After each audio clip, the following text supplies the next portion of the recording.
Hi, my name is Emily. I'm a faithful follower of Christ. And you've probably heard me say this, but that is the Celebrate Recovery.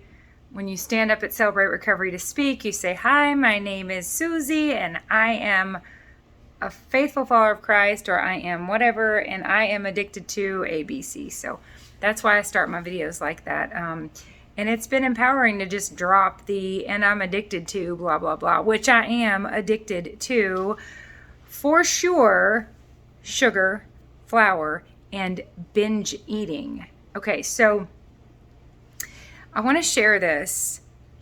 For one thing, I don't even know if I'll make this video public, but I want to share this so that I can take the thoughts that are in my head and process them to the point that I can articulate them verbally. And forcing myself to speak this is sort of like forcing yourself to write in a journal, where you process through your thoughts in such a way that you can finally articulate them, sometimes more eloquently than others, but to just get it to the point where you think through a few thoughts that you've had and collect them and organize them to the point that you could share them, even if you're just sharing them with yourself. It's very helpful. And I am making this video right now to force myself through that process, to solidify these thoughts and not let them just kind of come and go like clouds and just sort of flutter on through my brain and then dissipate and disappear. I am folding a little bit of laundry today,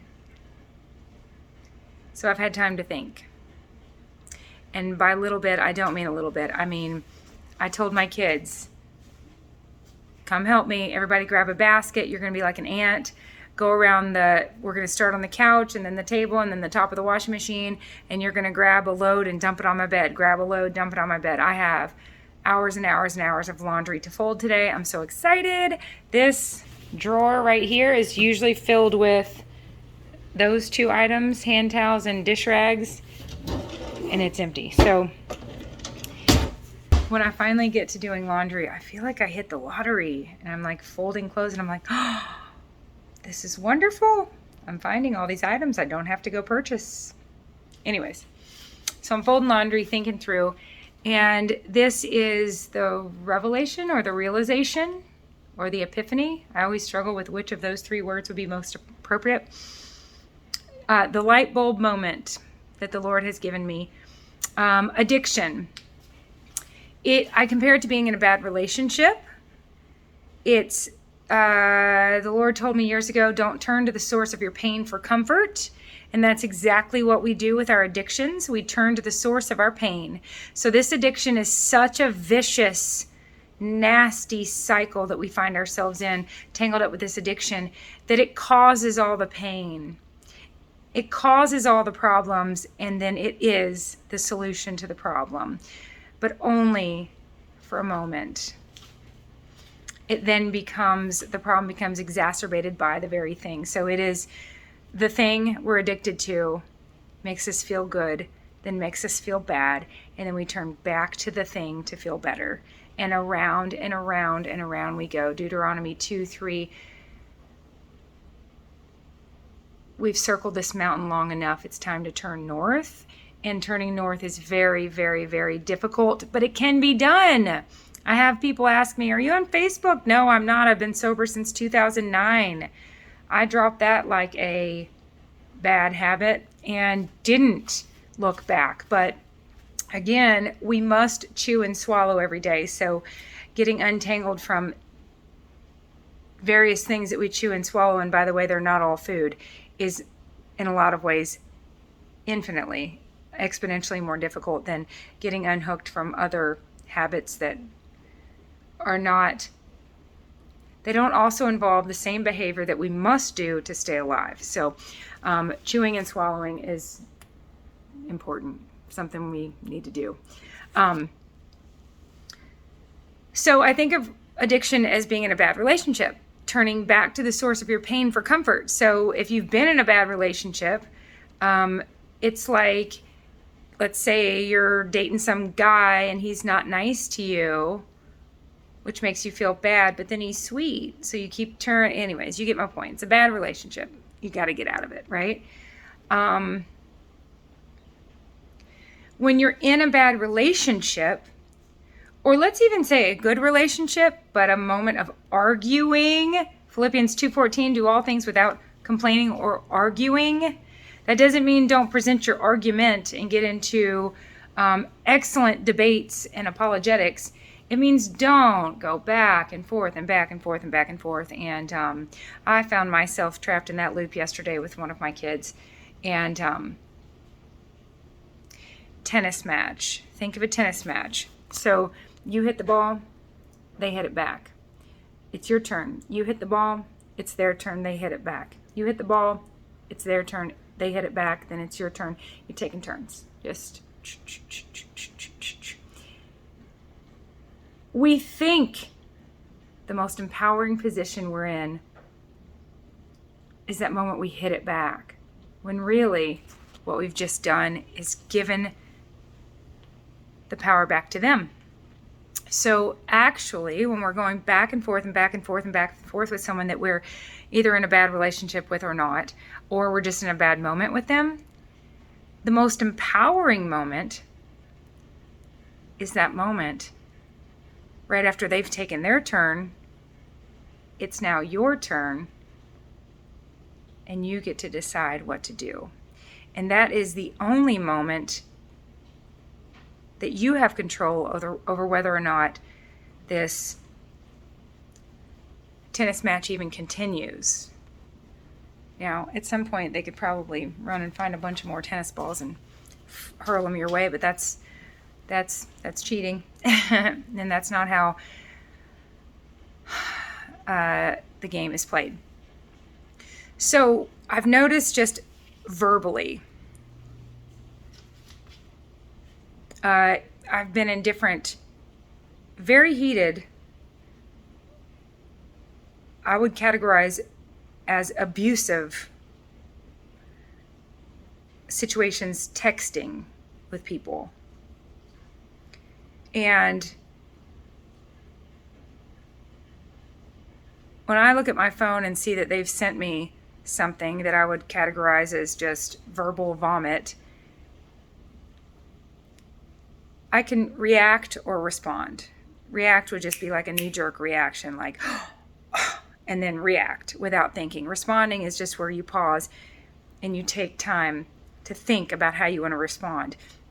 But again, if you respond, then it's their turn. And that's how it keeps going. One of the most powerful things to do is just say, I'm done. And not respond. Not even dignify the conversation any further. And this is what I'm realizing. That's what it's like with addiction. So Greg and I are on day 28 or 29 of beef only, beef, salt, and water, no plants, no seasonings, just beef, salt, and water. I have added butter because this female body that I'm living in has been craving more fat, which I'm thrilled for it to be asking me for fat and not sugar. And when I give it the amount of fat it's asking me for, I'm so satiated. So beef, salt, water, and for me, butter. And of course I try to hit the fattier ribeyes, but butter is just doing the trick for me here lately. And I've heard multiple people talk about butter for women and how for hormone health and healing, a lot of women need as much of a stick as much as a stick of butter a day, if not more. So that's been wonderful for me. So like when I go get my burger patties, I take a little plastic container of butter, and it's tricky. I like my burger patties piping hot, so if I put the butter on them, then the butter is obviously melted. But what I had in mind when I went the other day to get 4 burger patties was to put a thick layer of butter between each one and have like a little butter sandwich.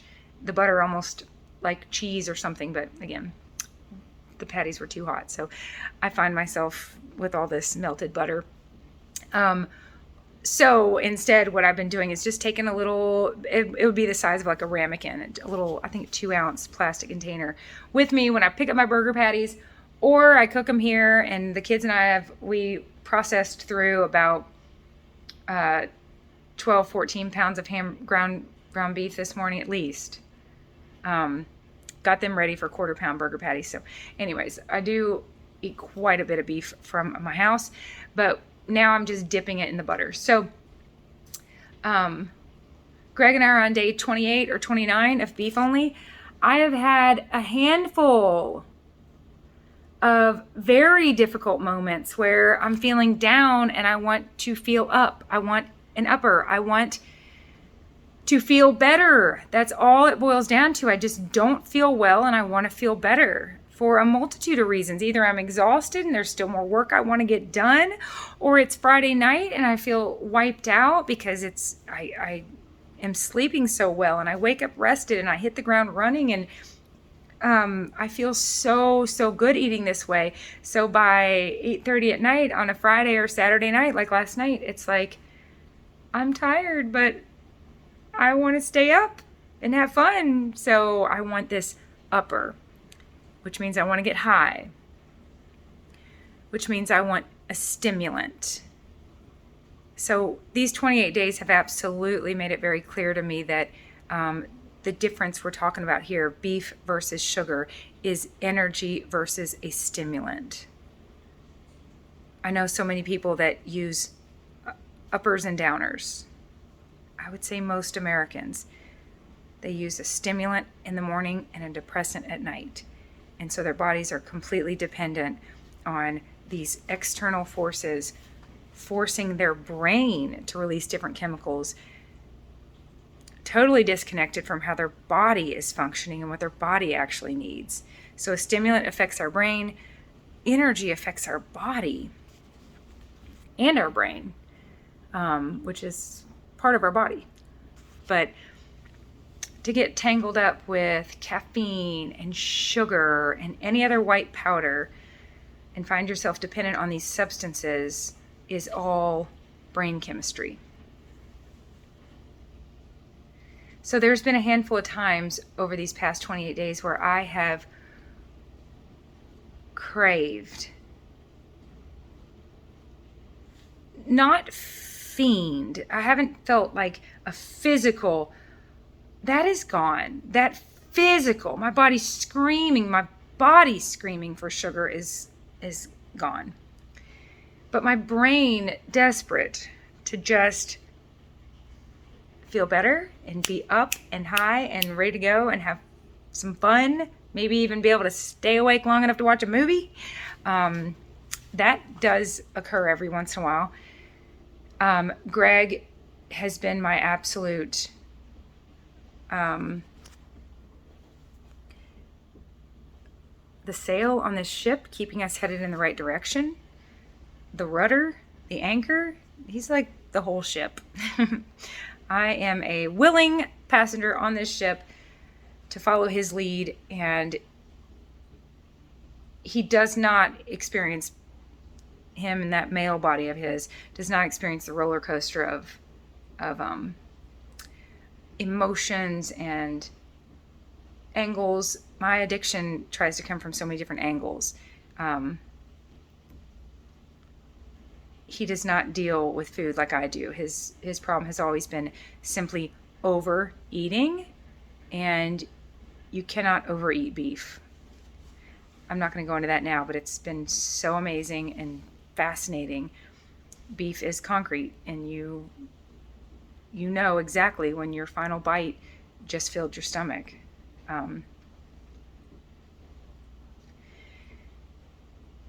So bad relationships, going back and forth, taking that turn. If you think of your addiction as someone or something that you're in a bad relationship with, it's my turn right now. And the most empowering thing I could do right now is not take my turn. I think of it like this. Like you're out for a hike and you go for a walk and you see off to the right. Like you can see this path ahead of you, but you can also see where there's a veer. You know, I used my GPS yesterday and it kept saying, just stay right, just veer right, just veer right. You could go straight or you could veer off. Because there's a very interesting looking door. This is the way I see it in my mind, this analogy. Engaging with your addiction is like going through that door. You've been through it so many times. You know how exciting and wonderful it's going to be. No doubt about it, or you wouldn't have been through it so many times. But here's the truth. You know what's on the other side. And what's on the other side of that door is always another door. We can know this without a doubt. We can rest assured that if we walk through that door, what we're going to have on the other side is another one ready for us to walk through. When we engage with our addiction, it sets us up. It's the 2-year-old throwing a fit in your brain. It's giving in to that 2-year-old. They're going to kick and scream again for sure, because why? That behavior worked. You almost can't blame them, right? We do things because they work.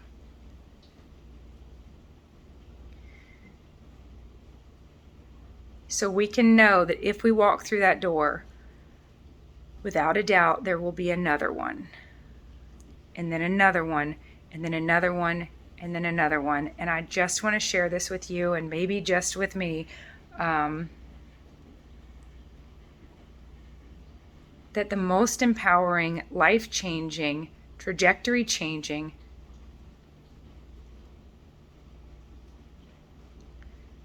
thing we can do with regards to our addiction is to finally stop walking through the door. In a tennis match, when the ball has been hit to you and it's your turn to hit it. So it's my turn right now. This is me versus my addiction.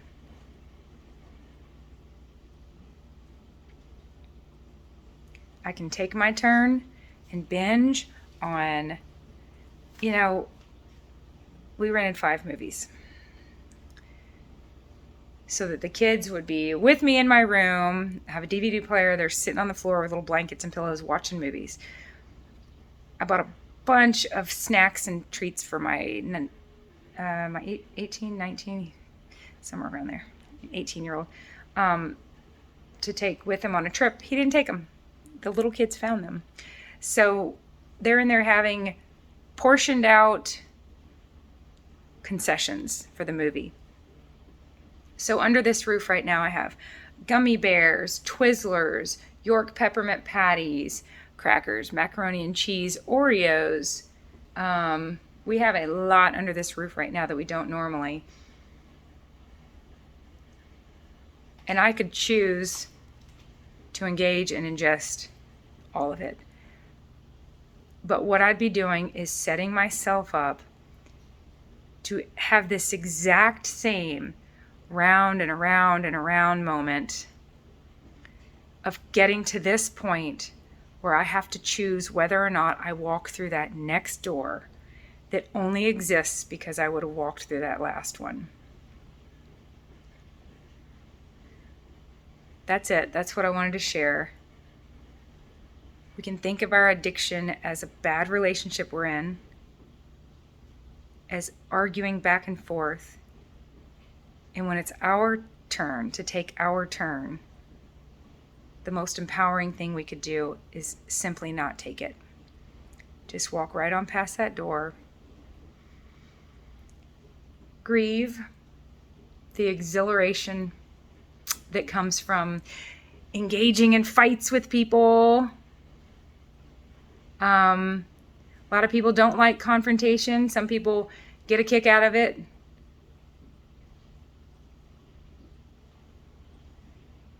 There's plenty of people I would like to never, ever, ever engage in an argument with again. It's Nothing but destructive and unproductive.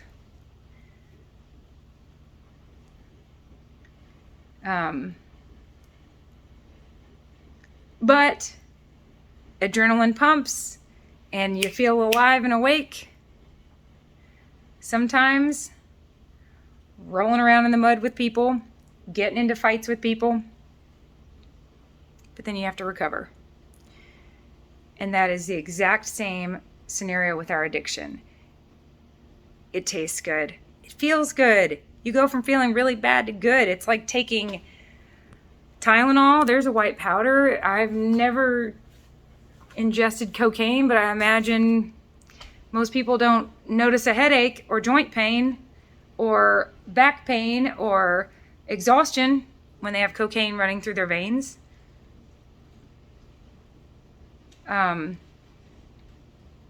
If it wasn't enticing and fun, and for those of us addicted to sugar, delicious, tasty, like, this is why dopamine has to downregulate, because it's an absolute 4th of July fireworks show in your mouth. It's not natural at all. These combinations of sugar, salt, and fat are not found in nature. They are manufactured, brand new. This absolute health crisis we're in is relatively new, and it's since the invention of the total garbage that could sit on a shelf and still taste good 5 years from now. That should be a red flag.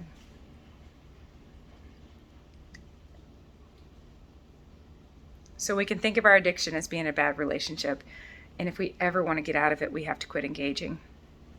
Let me encourage you and myself to walk right on past that door. Say goodbye, grieve all the good times. They're not worth it. Been there, done that. The cons heavily outweigh the pros. That's it. I'm going to get back to folding laundry. I'm on a roll, by the grace of God. Almost a month of beef and now some butter. And clean dish rags. There's momentum built. This is going well. And by the grace of God, it'll keep going well. I love you dearly. We'll talk again soon. Bye.